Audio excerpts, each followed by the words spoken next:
The project name is River Cleaning or Pond Cleaning Robot.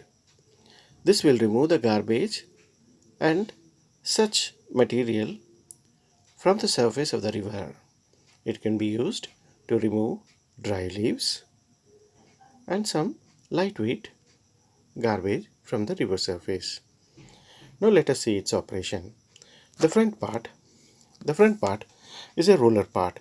It will actually remove the garbage from the surface and it will take it in this way, in this direction, and it will be collected, it will be dropped here or collected. It has got two wheels. On the back side, these two wheels are connected to motors, and this entire system is powered by battery. There are two switches to operate the back wheels, one for the back wheel, the other for the front roller.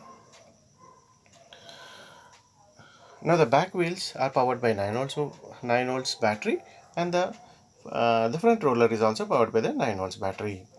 Each motor is controlled with a switch. Now let us see, by switching on both the rollers, we'll see its operation.